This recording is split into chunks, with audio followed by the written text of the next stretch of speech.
कांटे की टक्कर नहीं। हाँ। इस बार गोरेगांव की जनता, गोरेगांव की हिंदू जनता ये तय कर चुकी है कि इस बार हम ये ठाकुर मियां और ठाकुर परिवार को अपनी जगह दिखाकर ही रहेंगे। ये कमल की आड़ में मलाई खाने वाले ये बहुत बड़े बहरूपिया है। जयप्रकाश ठाकुर से और दीपक ठाकुर से 4 पंक्ति प्रार्थना की तो ये 4 पंक्ति बोल नहीं पाएंगे, पर नियमित संघ का कार्य करते हुए इस देश के बारे में सोचना, अखंड भारत के बारे में सोचना, लव जिहाद के बारे में सोचना, हिंदुत्व के बारे में सोचना, समाज का उत्थान के बारे में सोचना, ये सारी बातें दिखाई देती है क्या ठाकुर मियां में?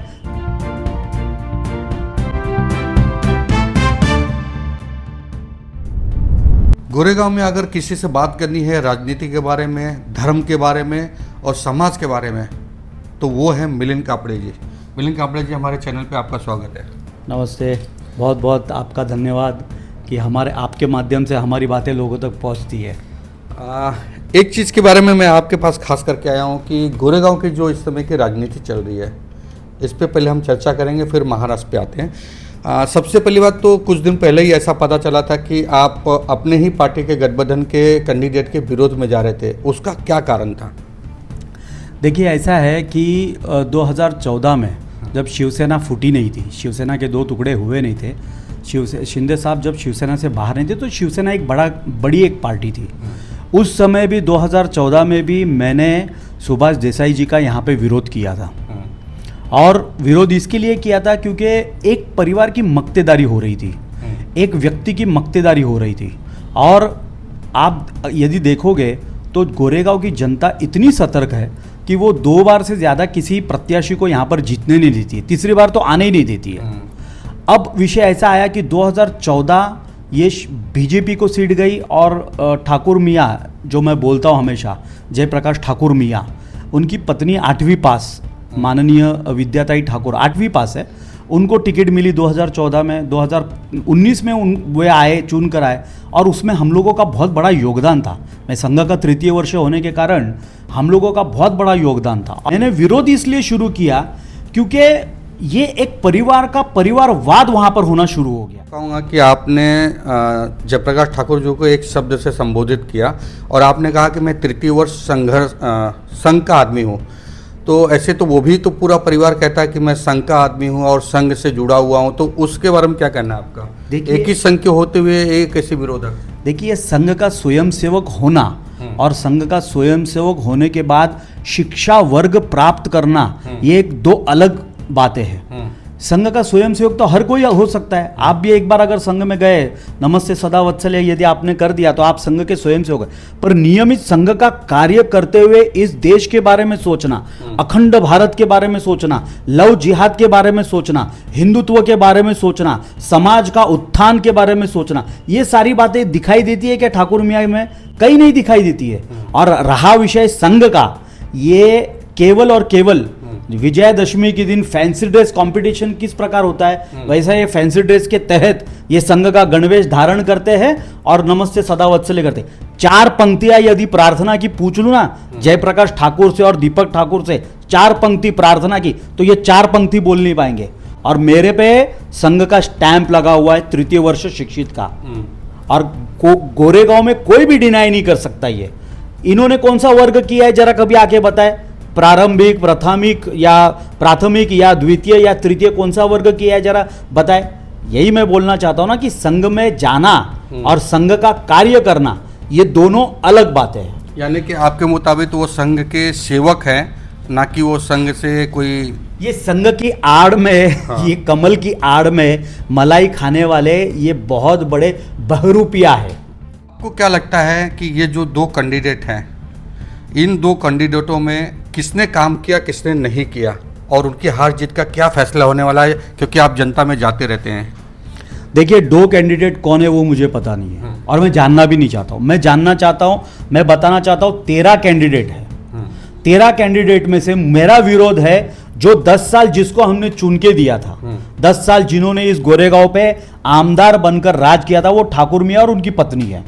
तो मैं प्रश्न बाकी 12 से नहीं करूंगा, मैं प्रश्न केवल वो एक जो आमदार था जिनको हमने चुनकर दिया था, मैं उन्हीं से प्रश्न करूंगा। मैं उन्हीं से पूछूंगा कि भाई आपने 10 साल में किया क्या, आपने 10 साल में क्या हिंदुत्ववाद का काम किया, आपने 10 साल में क्या समाज उपयोगी काम किया। अरे मेडिकल के नाम पर एक सादी एम्बुलेंस नहीं दे पाए ये लोग, आज नगर सेवक दे रहे हैं एम्बुलेंस। और राजेंद्र एक करके एक बेचारा एक व्यक्ति है, समाज सेवक है, और राजेंद्र जैसा गरीब व्यक्ति एम्बुलेंस चला सकता है, आमदार जैसा व्यक्ति एक एम्बुलेंस नहीं दे पाया। मेडिकल की बात छोड़ो, कौन से क्षेत्र में इन्होंने काम किया। चलिए मैं आपको 4-5 क्षेत्र बताता हूँ जिन्होंने अभी उनके मैसेज वायरल हो रहे हैं, उसकी बात करता हूँ। उनका कहना है कि मृणालताई ब्रिज जो है वो हमने दिया है, MTNL का जो ब्रिज है वो हमने दिया है, डायलिसिस वो फ्री में करके दे रहे हैं, लगभग 1,25,000 समथिंग एक साल के डायलिसिस फ्री करके दे रहे हैं, गार्डन वगैरह, ऐसे बहुत सारे उनके मैसेज हैं वो कर रहे हैं। तो आप उसको क्यों नहीं एक्सेप्ट कर रहे हो ये चीज़? ये कभी एक्सेप्टेंस होगा ही नहीं ना, क्योंकि इसका पुरावा नहीं है। देखो मृणालताई ब्रिज फ्लाईओवर जो है ना, वो एक वाइकर साहब की देन है, ये आपको मैं बताता हूँ। और इसमें बहुत बड़ा संघर्ष भी हुआ था। वो कैसे? शिवसेना एक बाजू थी और बीजेपी एक बाजू थी, और वो दोनों उद्घाटन कर रहे थे। यदि आप भूल रहे हो तो ये मैं आपको स्मरण करा देता हूं, ये दोनों उद्घाटन कर रहे थे। तो ये वाइकर साहब की देन है कि वहां से लेकर यहां तक जो ब्रिज का जो प्रस्ताव रखा था, ये वाइकर साहब ने रखा था। दूसरा, मृणालताई गोरे का जो बॉटल नेक है, वो तो सुभाष देसाई की क्लियर कट देन है, उन्होंने सबसे पहला पत्र दिया था। अरे ये तो केवल ठाकुर मियां और उनकी पत्नी केवल क्रेडिट लेने के पीछे पड़ी रहती है। राम मंदिर का मुद्दा निरंजन पाल का है, ये खुद क्रेडिट ले रहे। अब तो क्या बोल रहे मालूम है, सिद्धार्थ हॉस्पिटल का उद्घाटन हमने किया, सिद्धार्थ हॉस्पिटल हम बांध रहे। अरे आप बांध नहीं रहे हो, आप रिनोवेट कर रहे हो, आप पुनर्निर्माण कर रहे हो। वो ऑलरेडी किसी ने बांध चुके हैं, वो ऑलरेडी किसी ने बना दिया था, वो तो टूट गया था, वो आप पुनर्निर्माण कर रहे हो। और वो पुनर्निर्माण में भी आपने कई वर्ष लगा दिए। पत्राचाल का विषय, पत्राचाल का मैंने देखा, उनका एक ये कार्य अहवाल आया था, उसमें वो पत्राचाल के बारे में लिखते, पत्राचालच्या विषयामध्ये आम्ही लोकांनी चर्चा केली, आम्ही लोकांनी संबंधित अधिकाऱ्यांबरोबर बसून चर्चा केली। अरे चर्चा केली काय, खाक चर्चा केली? त्या पत्राचाळीतले लोक आजही मेलेले आहेत, किती लोक मृत्युमुखी झालेत, तरी पण अजून त्यांना घरं नाही मिळाली, तरी पण अजून त्यांना हे पत्रचाळीचे त्यांना भाडं नहीं मिळालं। फिर क्या खाली चर्चा की है? चर्चा करके फोटो निकाल के डाल दिया आपने। टोपी वाला मार्केट का विषय भी माननीय सुभाष देसाई जी का है, ये भी 2014 के पहले का है। ये सारे जितने भी विषय है ना, ये जो ये लोग जो बोल रहे हैं कि हमने किया, इन लोगों ने क्या किया? इन लोगों ने सादा एक कॉलेज नहीं बना पाए, सादा एक स्कूल नहीं बना पाए। अरे सुभाष देसाई साहब ने कम से कम लॉर्ड्स कॉलेज के लिए इंफ्रास्ट्रक्चर दिया, बीएमसी का विकास भारती कॉलेज के लिए इंफ्रास्ट्रक्चर दिया। आज वो इतने अव्वल दर्जा के कॉलेज बनकर चल रहे हैं। लॉ कॉलेज है, लॉर्ड्स कॉलेज, बीएमसी का इंफ्रास्ट्रक्चर है, वो इतना बढ़िया चल रहा है। क्या ये लोग नहीं कर सकते थे? वो लोग ये काम नहीं कर सकते थे? ये लोग विनस के बाहर ही नहीं निकल रहे। डायलिसिस सेंटर के बारे में आपने बात किया, वो विनस की तो हड़पी हुई जगह है। विनस की जो जगह है, विनस के नाम पे इन लोगों ने एक मारवाड़ी समाज से इन लोगों ने 25-25 हजार रुपया, 50-50 हजार रुपया, लाख रुपया जमा किया इन लोगों ने। वो पैसा गया कहां? आप एक पूर्व विधायक और आने वाले विधायक का जो दावेदारी कर रहे हैं, उनके ऊपर ये आरोप लगा रहे हैं। इसमें ये भी तो हो सकता है ये चुनावी मुद्दा होगा आपका। देखिए, चुनावी मुद्दा होने के बाद भी इसके तथ्य है। मेरे नाम के आगे ना एडवोकेट मिलिंद कापड़े लगा है। यदि कोई चाहता है ना कि भाई एविडेंस चाहिए मुझे, तो आकर मेरे साथ में बैठे, चर्चा करे और मेरे से एविडेंस लेकर जाए। विदाउट एविडेंस मैं बात नहीं करूंगा, हवे में बात नहीं करूंगा कि भाई मैंने ये इन लोगों ने ऐसा कर दिया, वैसा कर। एविडेंस के साथ बात करूंगा। अब निरंजन पाल भी आएगा, कल तो वो टॉयलेट के विषय में हमारे पप्पू यादव जी आए थे, उसके पहले सुमनताई सावड़ आई थी। व्यक्ति को लेकर आके मैं बात कर रहा हूं, एविडेंस के साथ में बात कर रहा हूं कि क्या हुआ था और क्या नहीं हुआ था। और आगे भी एविडेंस के साथ में ही, पुरावे के साथ में ही लोगों के सामने बात करूंगा। आप तो गठबंधन में हैं और एक पार्टी के आप बड़े पदाधिकारी भी हैं, तो आप जब ये विरोध करते हो कैंडिडेट का, पार्टी का विरोध नहीं लेकिन कैंडिडेट का विरोध करते हैं, तो इसमें आपको क्या नजर आ रहा है? जनता किस तरफ झुकने वाली है या क्या होने वाला है इसका? आज तक क्या हो रहा था आपको मैं बताता हूं। गोरेगांव में आज तक ये हो रहा था, जो भाजपाई बोलेगी वो हिंदुत्ववादी गोरेगांव के लोग करेंगे। पर आज का ये समीकरण बदल चुका है। हिंदू जनता, गोरेगांव की हिंदू जनता जो बोलेगी वो भाजपाई को आने वाले 5 साल में करना पड़ेगा। मुझे भाजपाई के कुछ लोगों ने ये बोला गया कि भाई अगर जयप्रकाश ठाकुर यदि नहीं आता है तो समीर देसाई चुन के आएगा। तो मैं बोला ये मैं नहीं बोल रहा हूं, ये आप बोल रहे हो और आपके भाजपा ही बोल रहे हैं, क्योंकि आपके मन में और आपके बुद्धि में समीर देसाई घुस चुका है। मेरे मन में और मेरे बुद्धि में समीर देसाई नहीं घुस चुका है। मेरे मन में सिर्फ एक ही है कि ये प्रत्याशी जो बहरूपिया है, ठाकुर मियां जो बहरूपिया है, उसको हटाकर 13 में से कोई भी प्रत्याशी आना चाहिए, ये मेरे मन में। अभी तो जैसे कि स्लम की बात हो रही है, उन्होंने रीडेवलपमेंट और झोपड़पट्टी हटाने के सबकी भी बात की, उसमें CRZ का भी उन्होंने जिक्र किया, बांगू नगर का। देखिए बांगूर नगर में बहुत बड़े पैमाने पर कांदड़ वन है, यानी मैंग्रोव है, मैंग्रोव। और इन लोगों ने अपने कार्य अहवाल में ये क्लियरली लिखा है कि हम लोगों ने CRZ ये हटाकर वहाँ पर डेवलपमेंट की प्रक्रिया लेकर आए हैं। और थोड़े दिन पहले ही मैंने ये ऐड देखी थी कि वहाँ पर बहुत बड़ी बड़ी इमारतें आ रही है, बहुत बड़े बड़े डेवलपमेंट हो रहे। तो ये डेवलपमेंट करने का चक्कर क्या है? कांदड़वन हटाकर, मैंग्रोव हटाकर डेवलपमेंट कर रहे हो। आपको मालूम है कांदड़वन हटाकर, मैंग्रोव हटाकर यदि आप डेवलपमेंट करते हो आपके ऊपर मर्डर चार्ज लग जाएगा। CRZ हटाया क्यों? स्लम हटाया क्यों? ये क्या कारण है? तो यही कारण है कि मलिदा खाना है, मलाई खानी है। डेवलपमेंट के नाम पर बांगूर नगर की जमीन हड़पनी है।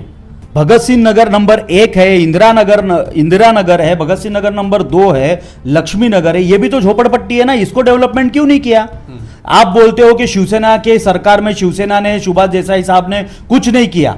अरे तो आपको दिया था ना 10 साल, आपने क्यों डेवलपमेंट नहीं किया? SRA डेवलपमेंट भगत सिंह नगर में होना। देखो ये सारे ना AC ऑफिस में बैठने वाले लोग हैं, ये लोग बिल्डिंग में आलीशान बंगले में रहने वाले लोग हैं। तो ये झोपड़पट्टी वाले जो हम लोग जैसे, मैं झोपड़पट्टी से आया हूं, ये हमारे जैसे झोपड़पट्टी का जो दुख है, जो पीड़ा है, ये लोग नहीं देख सकते। जब चूहा जब हमारे घर में घुस जाता है, जब बारिश के समय हमारे घर में पानी आ जाता है, और जब छत से पानी गिरना शुरू हो जाता है, और शोर शराबा, फिर बाद में वो जो गंदा वातावरण, आजू बाजू में पूरा कीचड़, ये सब इन लोगों ने देखा नहीं। तो ये झोपड़पट्टी वालों की ये व्यथा क्या देखेंगे?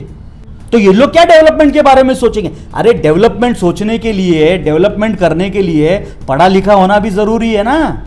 उस विषय में उनकी जानकारी भी तो होनी जरूरी है। इनके पास वुमेन्स एंड चिल्ड्रन डिपार्टमेंट दिया गया था, ये खाता दिया गया था। क्या किया इन्होंने उस विषय में? अरे पोस्को या पोक्सो, ये एक्ट अगर मैं पूछूं ना तो ये पोस्को है कि पोक्सो है, ये भी नहीं बोल पाएंगे माननीय विद्या मैडम, और ना ही उनके पतिदेव जयप्रकाश ठाकुर जी। आधे मैटरनिटी हॉस्पिटल में भी जो किट आना चाहिए, मैटरनिटी हॉस्पिटल में जो सुविधा उपलब्ध होनी चाहिए, वो भी लाया नहीं है कभी। आप कोई भी मैटरनिटी हॉस्पिटल में जाओ और उनको जाकर वहां पे पूछो, अरे मूलभूत जो सुविधा है ना वो नहीं मिल रही है।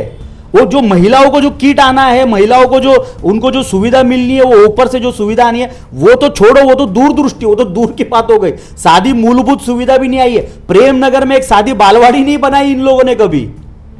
ये क्या बड़ी बड़ी बात करेंगे?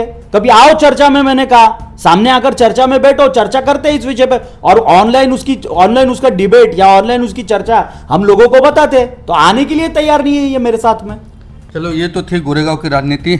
आपकी बातों से तो ये लग रहा है कि आने वाले दिनों में कांटे की टक्कर होने वाली, किसी की राह आसान नहीं है। कांटे की टक्कर नहीं, इस बार गोरेगांव की जनता, गोरेगांव की हिंदू जनता ये तय कर चुकी है कि इस बार हम ये ठाकुर मियां और ठाकुर परिवार को अपनी जगह दिखाकर ही रहेंगे।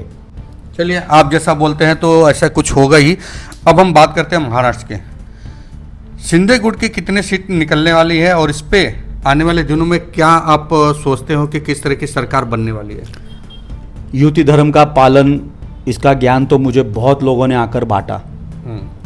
मैं उन लोगों से यही कहना चाहूँगा कि युति धर्म का पालन केवल मेरी तक सीमित मत रखो। युति धर्म का पालन पूरे महाराष्ट्र में होना चाहिए। ये भी देखो हमारे कितने सारे विधानसभा में, जितने भी हमारे विधानसभा है, वो सारे शिंदे साहब की जितनी विधानसभा है, वो सारी विधानसभा में कहीं ना कहीं तो बीजेपी के लोगों ने अपक्ष फॉर्म भरा है, और जिन लोगों ने अपक्ष फॉर्म नहीं भरा है वे लोग अंदरूनी छुपा प्रचार ऑपोजिशन वालों का कर रहे हैं शिंदे साहब की सीट गिराने के लिए। इनका मंसूबा ये है कि सीएम इनका बैठे, और देखो हर पार्टी का ये मंसूबा होना चाहिए, वो तो ये नहीं, बट दिखावा कुछ और करना कुछ और। यदि इस प्रकार का करना चाहते तो शिंदे साहब के साथ हम पहले भी खड़े थे, आज भी है और आगे भी रहेंगे। लेकिन ये तो बोल आपके है ना, पार्टी पे तो ये डिपेंड होता है कि किसके कितने विधायक आते हैं। तो आपके विधायक जब जीत के आएंगे तभी सरकार में शामिल हो पाएंगे। नहीं, ये तो पहले से तय हो गया है ना। अच्छा। ये तो पहले से ही देवेंद्र फडणवीस साहब, केंद्र सरकार ने ये तो बहुत पहले ही बता दिया है कि भाई अगर सरकार कितनी भी ज्यादा सीटें आई तो या तो 50-50 मतलब 2.5 साल मिलेगा, या तो फिर हमारे सीएम साहब शिंदे साहब ही सीएम बनेंगे। ये तो तय है पहले से। तो अजित दादा का क्या होगा? अब अजित दादा उप मुख्यमंत्री तो बनेंगे ही बनेंगे। 2 उप मुख्यमंत्री है तो 2 उप मुख्यमंत्री बनेंगे। तो ये थे हमारे साथ मिलिंद कापड़े जी। इन्होंने अपना समय निकाला और बड़ी ही राजनीति पे जो चर्चा होनी चाहिए थी, आखिरकार जनता के दिल में और दिमाग में जो बातें हो रही थी उस बातों पे हमने यहाँ पे चर्चा किया। हालांकि इस बात से थोड़ी सी कोई नाराज़गी होगी, कहीं खुशी होगी, लेकिन उससे हमें फ़र्क नहीं पड़ता। हम सिर्फ और सिर्फ सच्चाई दिखाते हैं, बाकी फैसला तो जनता का है। आने वाले दिनों में 23 तारीख को यह फैसला जनता अपना दिखा देगी। मैं संजय मिश्रा, लोकमित्र न्यूज़ चैनल, गोरेगांव वेस्ट से।